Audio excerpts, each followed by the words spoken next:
పేరు చిందా సత్యానంద్. నేను సీనియర్ రెసిడెంట్‌గా స్విమ్స్ హాస్పిటల్‌లో వర్క్ చేస్తున్నాను. ఈరోజు మన ముందర డాక్టర్ అలోక్ సత్యన్ గారు ఉన్నారు.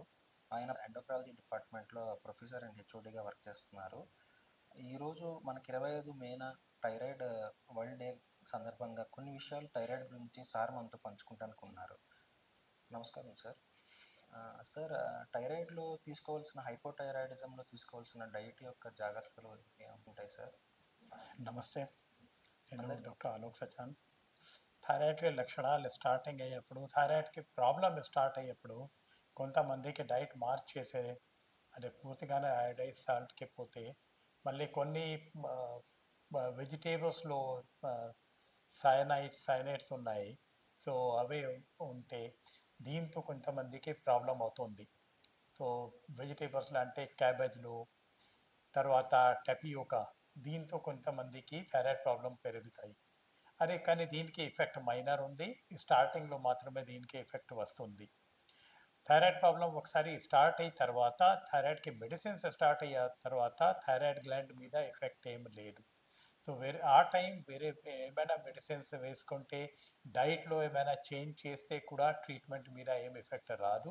థైరాయిడ్కి ట్యాబ్లెట్ ఒకసారి స్టార్ట్ అయితే థైరాయిడ్ గ్లాండ్కి ఫంక్షనే పూర్తిగానే బైపాస్ అవుతుంది. సో దీని తర్వాత డైట్కి ప్రాబ్లం ఏమి లేదు. థైరాయిడ్కి మెడిసిన్ వేసుకునేప్పుడు మాత్రమే థైరాయిడ్కి కొంచెం జాగ్రత్త ఉండాలి. మెడిసిన్ వేసుకునేప్పుడు థైరాయిడ్ మెడిసిన్కి రిక్వైర్మెంట్ ఉంది. మార్నింగ్ నిద్ర లేసేటప్పుడు ఫస్ట్ ఇది మెడిసిన్ వేసుకోవాలి కొంచెం వాటర్తో పాటు. ఎక్కువ వాటర్ యూస్ చేస్తే కూడా మెడిసిన్ వేస్ట్ అవుతుంది. కొంచెం వాటర్, అదే 1 గ్లాస్ లోపలే వాటర్ ఉంటే మంచిది. సో వాటర్తో పాటు మెడిసిన్ వేసుకోవాలి. మెడిసిన్ వేసుకున్న తర్వాత అరగంట వరకు పాలు కానీ, టీ కానీ, కాఫీ కానీ ఏం యూస్ చేయకూడదు. మళ్ళీ మెడిసిన్ యూస్ చేసిన తర్వాత నెక్స్ట్ 3-4 అవర్స్కి కొన్ని స్ట్రాంగ్ మెడిసిన్స్ ఉన్నాయి. దీనికి కూడా థైరాయిడ్ మీద ఎఫెక్ట్ ఉంది. అవి ఎక్కువ అవాయిడ్ చేస్తే మంచిది. దీనిలో కాల్షియం, ఐరన్, అసిడిటీకి మెడిసిన్స్ ఉన్నాయి. అవి అవాయిడ్ చేస్తే మంచిది. 4 అవర్స్ తర్వాత ఏం ప్రాబ్లం లేదు. ఏమైనా కావాలంటే మెడిసిన్స్కి ఏమైనా పని ఉంటే యూస్ చేసుకోవచ్చు. డైట్లో ఏం ప్రాబ్లం లేదు.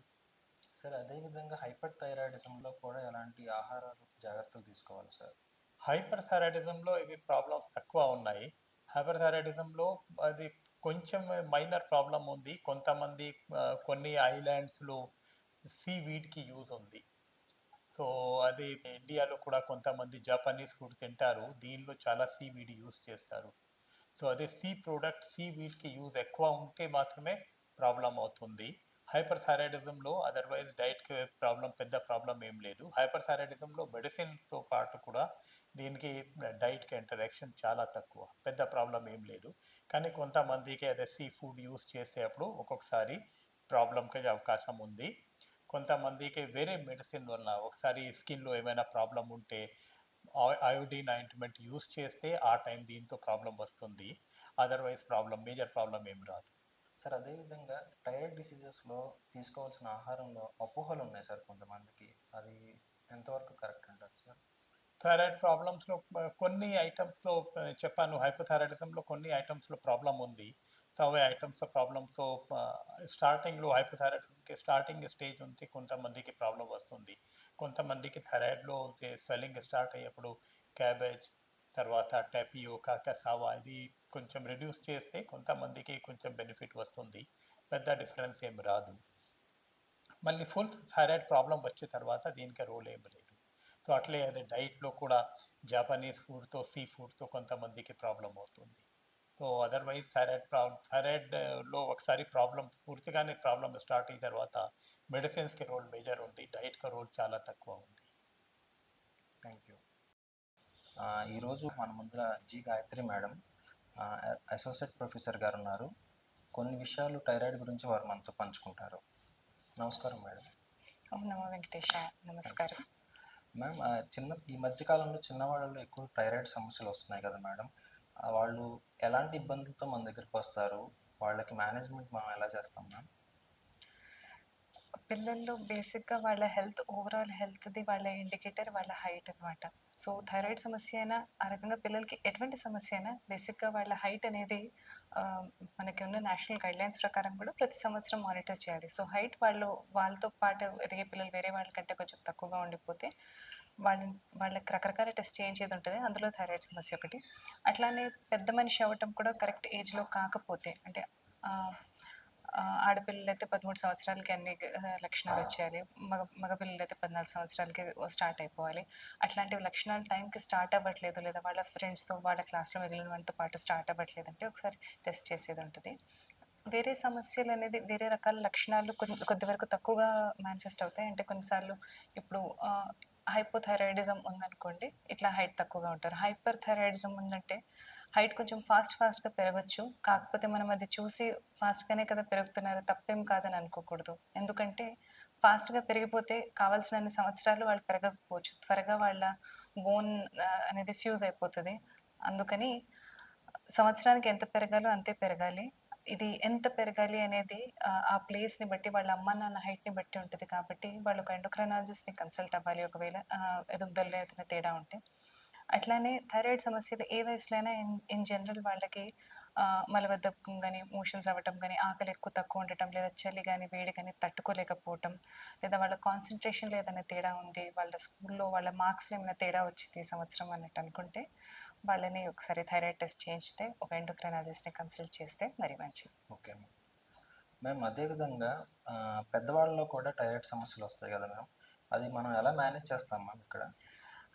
సో, పెద్దవాళ్ళలో థైరాయిడ్ సమస్యలనేది వచ్చినప్పుడు వాటి మేనేజ్‌మెంట్ కొంచెం డిఫరెంట్‌గా ఉంటది. అంటే ఏజ్‌ని బట్టి మన టీఎస్‌హెచ్ లెవెల్ అనేది మారుతా ఉంటది. కొద్ది వరకు ఎక్కువగా ఉంటది. సో, మనము హైపోథైరాయిడిజం ఉన్నప్పుడు అంటే థైరాయిడ్ గ్లాండ్ కొంచెం తక్కువగా పనిచేసినా అంత అగ్రెసివ్‌గా గట్టిగా ట్రీట్మెంట్ పెట్టము. డోస్ కొంచెం తక్కువగానే పెడతాము. ఎక్కువగా పెడితే వాళ్ళకి గుండె నొప్పి కానీ, వాళ్ళ హార్ట్ రిథమ్ మారటం గానీ, ఎరిథమియాస్ అంటామనమాట. సో, అట్లాంటివి వేరే ప్రాబ్లమ్స్ వచ్చే అవకాశం ఉంటది. లేదంటే వాళ్ళ బోన్ వీక్ అయ్యే అవకాశం ఉంటది. హార్ట్ ఫెయిల్యూర్ వచ్చే అవకాశం ఉంటది. సో, అందుకని వాళ్ళకి డోస్ కొంచెం తక్కువగా పెట్టాల్సొస్తది. అలానే దాని ఆపోజిట్ ప్యాటర్న్ ఏదైతే ఉందో థైరాయిడ్ గ్లాండ్ ఎక్కువగా పనిచేస్తే హైపర్ థైరాయిడిజం లాంటి సమస్య ఉన్నప్పుడు కొంచెం గట్టిగా, ఫాస్ట్‌గా ఏమాత్రం తక్కువ ఉన్నా కూడా ఆ సమస్య త్వరగా ట్రీట్ చేయాల్సొస్తుంది. లేకపోతే మళ్ళీ వాళ్ళలో కూడా ఇట్లాంటి సమస్యలు ఎక్కువుంటాయి. చిరాకు పడొచ్చు. మతిమరుపు అట్లాంటి వేరే ప్రాబ్లమ్స్ రావచ్చు ఆ వయసుకి. లేదా వాళ్ళకి కూడా కాన్‌స్టిపేషన్ కానీ, డైరియా, మోషన్ ఇబ్బంది ఏమైనా ఉంటున్నా ఆ వయసులో ఇంకా కొంచెం ఎక్కువ బాధపడతారు కాబట్టి ఆహ్, ఇట్లాంటి సమస్యలు రాకూడదని మామూలుగా మన గైడ్‌లైన్స్ కూడా ఏం చెప్తాయంటే 35 సంవత్సరాల వయసు దాటిన తర్వాత ఆడవాళ్ళైతే ప్రతి 5 సంవత్సరాలకు ఒకసారి థైరాయిడ్ ఇబ్బంది లేకపోయినా వాళ్ళు టెస్ట్ చేయించుకోవాలి. మగవాళ్ళు కూడా జీవితంలో కనీసం ఒక్కసారైనా థైరాయిడ్ టెస్ట్ అనేది చేయించుకుంటే మంచిది. మ్యామ్ అదేవిధంగా మనకి గర్భిణీ స్త్రీల్లో కూడా ఈ మధ్యన థైరాయిడ్ సమస్యలు ఉంటాయి కదా మ్యామ్. వాళ్ళలో మేనేజ్మెంట్ ఏమైనా మారుతుందా మ్యామ్? అవునండి. గర్భిణీ స్త్రీలలో థైరాయిడ్ సమస్యల్ని కొంచెం డిఫరెంట్‌గా మేనేజ్ చేస్తాం. ఎందుకంటే వీటి ఎఫెక్ట్ బిడ్డ మీద కూడా పడతది కాబట్టి, ఇప్పుడు వాళ్ళు ప్రెగ్నెంట్ అవ్వకముందు నుండి మనం జాగ్రత్తలు తీసుకొని వాళ్ళ టీఎస్‌హెచ్ లెవెల్స్ అనేది కొంచెం కట్ ఆఫ్ అనేది కొంచెం డిఫరెంట్‌గా ఉంటది. అది ఒక కరెక్ట్ లెవెల్‌లో ఉండాలనమాట. అది కొద్ది వరకు ఎక్కువున్నా వాళ్ళకి ప్రెగ్నెన్సీ గర్భం అంటే కన్సీవ్ అవ్వటం కూడా కొంచెం ప్రాబ్లమ్ అవ్వచ్చు. సో, అందుకని ముందుగా కూడా సబ్ క్లినికల్ లెవెల్‌లో ఉంటే మిగిలిన వాళ్ళని ట్రీట్ చేయకపోవచ్చు. అంటే అంత కొద్దో గొప్పో ఎక్కువగా ఉందంటే మిగిలిన వాళ్ళలో వదిలేయొచ్చు. కాకపోతే వీళ్ళు ప్రెగ్నెన్సీ ప్లాన్ చేస్తుంటే ముందు జాగ్రత్తగా మనం ట్రీట్ చేస్తాం వీళ్ళని. అండ్ వీళ్ళొకసారి ప్రెగ్నెంట్ అయిన తర్వాత కూడా డోస్ ఉట్టి తల్లికి కాదు, తల్లికి, బిడ్డకి కూడా ఇస్తాం కాబట్టి డోస్ కూడా ఒక 30% పెంచుతాం ప్రెగ్నెంట్ అయిన వెంటనే.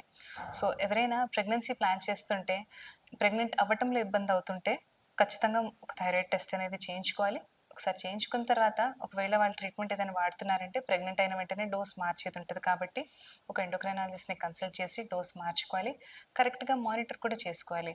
ఎందుకంటే ఆహ్, థైరాయిడ్ లెవెల్స్ ఎంత చక్కగుంటాయో హ్మ్, బిడ్డ ఎదుగుదల కూడా దానికి అనుకూలంగా పర్ఫెక్ట్‌గా ఉంటది. బిడ్డలో బోన్స్ ఎదుగుదల గాని, మెదడు ఎదుగుదల గాని దానికి అనుకూలంగా ఉంటదనమాట. అది ఎక్కువైనా, తక్కువైనా బిడ్డకి ప్రాబ్లమ్స్ ఉంటాయి.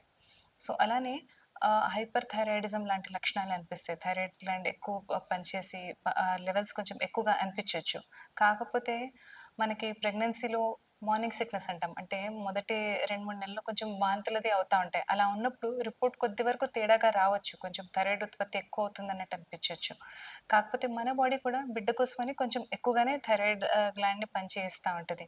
సో, అది ప్రాబ్లమ్ ఎంతవరకు ఉంది అనేది చూడాలి అంటే ఒక ఎండోక్రైనాలజిస్ట్‌ని కన్సల్ట్ చేస్తే వాళ్ళు కొన్ని బ్లడ్ టెస్ట్‌లవి చేసి నిజంగానే ప్రాబ్లమ్ ఉందా? లేదా? అని చెప్తారు.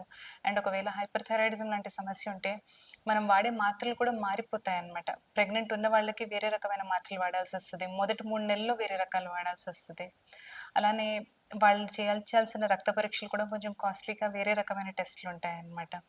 సో, ఇట్లాంటివన్నీ చేయించుకోవాలి అంటే మీరు ఒక ఎండోక్రైనాలజిస్ట్‌ని కన్సల్ట్ అయితే ఆ టైంలో మీకు కరెక్ట్ ట్రీట్మెంట్ అనేది ఉంటుంది. Thank you. Thank you. ఈరోజు మన ముందల డాక్టర్ మనోజ్ కుమార్ రెడ్డి గారు ఉన్నారు. ఈయన స్విమ్స్‌లో అసిస్టెంట్ ప్రొఫెసర్‌గా వర్క్ చేస్తున్నారు ఎండోక్రైనాలజీ విభాగంలో.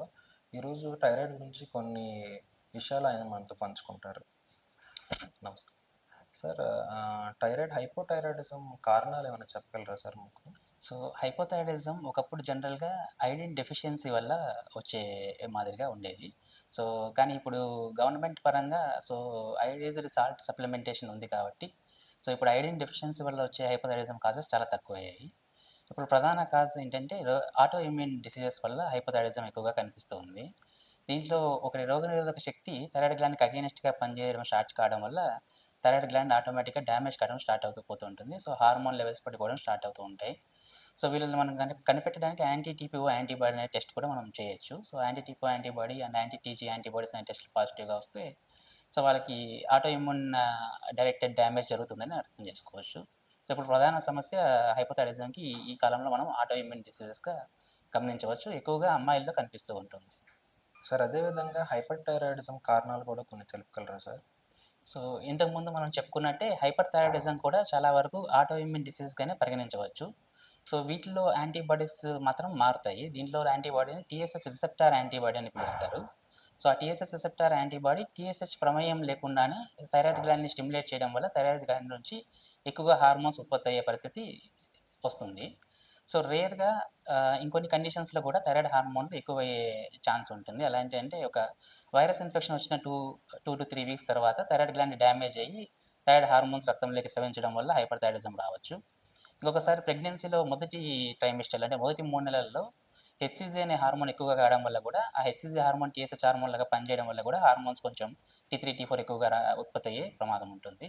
సో వాళ్ళల్లో కూడా థైరోటాక్సికోసిస్ అని సో హార్మోన్లు ఎక్కువగా ఉండేప్పుడు రావాల్సిన సింటమ్స్ లైక్ గుండె దడ రావడము, సో వెయిట్ తగ్గిపోవడము, సో మాటికి మోషన్కి వెళ్ళాలనే సిమ్టమ్స్ రావడం ఇలాంటివి స్టార్ట్ అవుతూ ఉంటాయి. సో సార్, అదేవిధంగా ఈ మధ్యకాలంలో ఎక్కువ థైరాయిడ్ డిసీజ్ ఉన్న వాళ్ళు సర్జరీ చేయించుకున్నామని చెప్తున్నారు. మనం అసలు ఎప్పుడు సర్జరీకి పంపిస్తాం సార్ వాళ్ళని? ఇంతకుముందు మనం చెప్పుకున్నట్టు సో హైపోథైరాయిడిజంలో సర్జరీ ఆవశ్యకత చాలా వరకు ఉండదు. సో ఒకవేళ హైపోథైరాయిడిజం వల్ల సో థైరాయిడ్ గ్లాండ్ సైజు పెరిగితే ఆ సైజు పెరిగేది పక్కన ఉండే స్ట్రక్చర్స్ని కంప్రెస్ అయ్యే విధంగా సైజు పెరిగితే సో అంటే మన గాలి పీల్చే పైప్ కానీ ఆహారం లోపల తీసుకునే పైప్ కానీ ఇవి కంప్రెషన్కి గురయ్యి ఒత్తిడికి గురయ్యే విధంగా సైజు ఎక్కువగా ఉంటే మాత్రమే సో హైపోథైరాయిడిజంలో సో మన సర్జరీకి పేషెంట్ని పంపించగలుగుతాము. సో హైపర్ థైరాయిడిజంలో కూడా ఈ మధ్య సర్జరీ రోల్ చాలా తక్కువగా అయిపోయింది. ఎందుకంటే హైపర్ థైరాయిడిజంలో 2 సంవత్సరాలు మనము థైరాయిడ్ గ్లాండ్ ఉత్పత్తిని తగ్గించే మాత్రలు ఇచ్చినా కూడా 50% మందికి నార్మల్గా అవుతుంది. సో లేదా పర్మనెంట్గా మనము హైపర్ థైరాయిడిజం ట్రీట్మెంట్ చేయాలంటే కూడా రేడియోయిడిన్ లిక్విడ్ ఇచ్చి కూడా మనం థైరాయిడ్ గ్లాండ్ని డ్యామేజ్ చేసి సో హైపర్ థైరాయిడిజంని కంట్రోల్ చేయొచ్చు. సో ఇప్పుడు హైపర్ థైరాయిడిజంకి సర్జరీ రెఫరల్ చేసే కేసెస్ కూడా చాలా బాగా తగ్గిపోయాయి. సో ఒకవేళ హైపర్ థైరాయిడిజం ఉండి థైరాయిడ్ గ్లాండ్ ఎక్కువగా ఉండి మల్టీనాడ్యులర్ గైటర్ కండిషన్ ఉంటే ఆ కండిషన్లో మాత్రమే మనం ఎక్కువగా సో థైరాయిడ్ సర్జరీకి రెఫర్ చేస్తున్నాము. అలాగే థైరాయిడ్ ఐ డిసీజ్ ఉన్నా కూడా థైరాయిడ్ గ్లాండ్ సర్జరీకి రెఫర్ చేస్తున్నాం హైపర్ థైరాయిడిజం కేసెస్లో. సో ఎక్కువగా కేసెస్ ఎవరిని పంపిస్తామంటే ఈవెన్ దో హార్మోన్ ఉత్పత్తి నార్మల్గా ఉన్నా సో మల్టీనాడ్యులర్ గైటర్ స్టేజెస్ ఉంటే వాళ్ళల్లో మనం ఎఫ్ఎన్ఏసి అనే సూది పరీక్ష ద్వారా సో అల్ట్రాసౌండ్ గైడెడ్లో ఎఫ్ఎన్ఏసి అనే సూది పరీక్ష ద్వారా ఈ కణితి క్యాన్సర్ కణిత లేకపోతే మామూలు బినైన్ కణిత అని చూస్తామన్నమాట. మనకు అనుమానంగా వచ్చే థింగ్స్ అంటే బెథెస్డా కేటగిరీ అని చేస్తాము. దాంట్లో కేటగిరీ 5 అండ్ కేటగిరీ 6 అని వస్తే సో మ్యాలిగ్నెన్సీ రిస్క్ అంటే సో క్యాన్సర్గా ఉండే మార్పులు ఎక్కువగా ఉన్నట్టు వాళ్ళకి మాత్రమే మనం సర్జరీకి రెఫర్ చేస్తున్నాము ఈ కాలంలో. Thank you sir.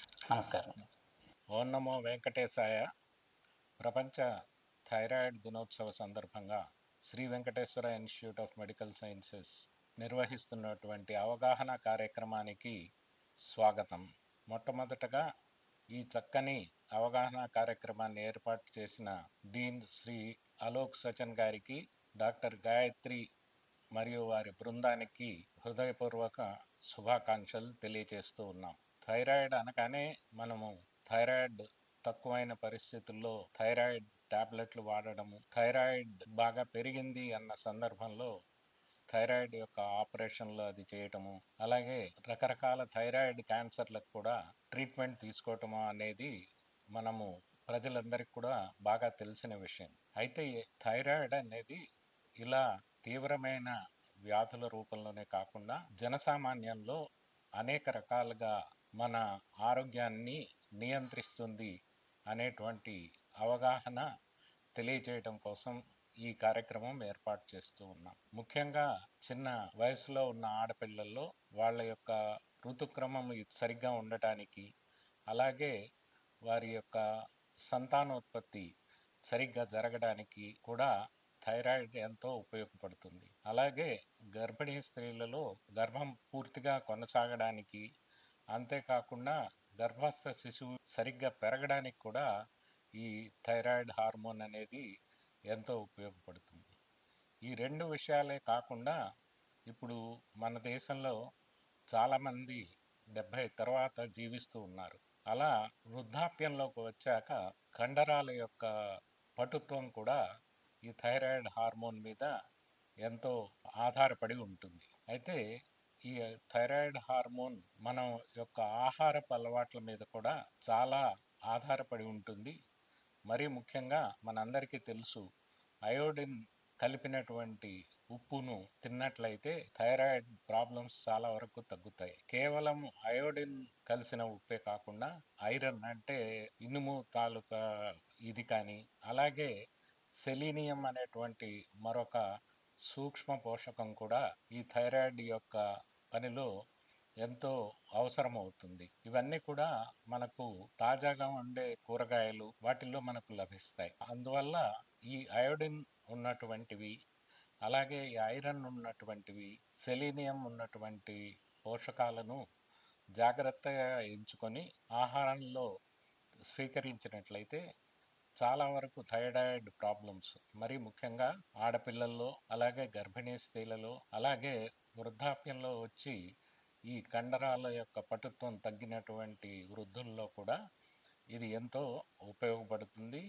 ఈ ఆహారపు అలవాట్లని సరిగా చూసుకొని ఆరోగ్యంగా జీవించాలని మేమందరం కోరుకుంటూ ఉన్నాం. ఓం నమో వెంకటేశాయ.